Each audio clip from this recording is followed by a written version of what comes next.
அனைவருக்கும் இனிய தீபாவளி நல்வாழ்த்துக்கள். இன்னைக்கு தீபாவளி அதுமா ஒரு சின்ன கருத்து சொல்லிட்டு ஆரம்பிக்கலாம் அப்படின்னு ஒரு ஆசை. அது என்னன்னு பார்த்தீங்கன்னா, நீங்களோ இல்லை உங்கள் ஃப்ரெண்ட்ஸோ இல்லை உங்களுக்கு தெரிஞ்ச யாரோ ஒருத்தவங்க எதுலையாவது ஏமாந்துருக்கீங்க அப்படின்னா உங்களை சுற்றி உள்ள எல்லாருமே சொல்லுவாங்க, ஏமாச்சா ஃபீல் பண்ணுற, ஏமாத்தின அவங்களே ஹாப்பியாக இருக்கிறாங்க, நீ மட்டும் ஏன்டா அப்படி இருக்கிற அப்படின்ற மாதிரி சொல்லுவாங்க. அவங்களுக்கெல்லாம் ஒன்று சொல்லுங்கள், அவங்க நம்மக்கிட்ட பழகினது ஏமாற்றணும் அப்படின்றதுக்காக, அதனால அவங்களுக்கு வேண்டியது கிடச்சிருச்சு, அதனால அவங்க ஹாப்பியாக இருப்பாங்க. ஆனால் நம்ம ஏமாறணும்னு அவங்ககிட்ட பழகிறது கிடையாது. நம்மளும் ஏமாறணுன்றதுக்காக பழகி நமக்கு ஏமாற்றம் கிடைச்சதுன்னா நம்மளும் சந்தோஷமாக தான் இருப்போம். ஆனால் நம்ம உண்மையாக பழகிறதுனால தான் நம்ம ஃபீல் பண்ணுறோம். அவங்களோட இப்போ உள்ள சந்தோஷமும் நம்மளோட இப்போ உள்ள துக்கமும் நிரந்தரமானது கிடையாது.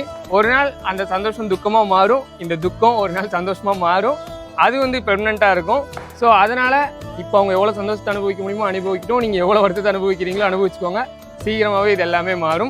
இவன் பேசுகிற பார்த்தா இவன் தான் மச்சான் எங்கேயோ வசமாக வாங்கியிருக்கான் அப்படின்ற மாதிரி மைண்டில் ஓடுதுன்னா அது கிடையாது. நான் வாங்காத இடமே கிடையாது, அவ்வளோ வாங்கியிருக்கிறேன். அதனால் எனக்காக சொல்லலை. நிறைய பேர் என் முன்னாடியே ஏமாந்து கஷ்டப்படுறாங்க, நிறைய பேர் ஏமாந்து சந்தோஷப்படுறாங்க. உங்களுக்காக இதை சொல்லணும்னு தோணுச்சு. ஸோ நீங்களும் ஏமாந்துருக்கீங்களா இல்லை உங்களுக்கு தெரிஞ்சவங்க யாராவது ஏமாந்துருந்தாங்கன்னா அவங்களுக்கு இந்த வீடியோ மறக்காமல் ஷேர் பண்ணுங்கள்.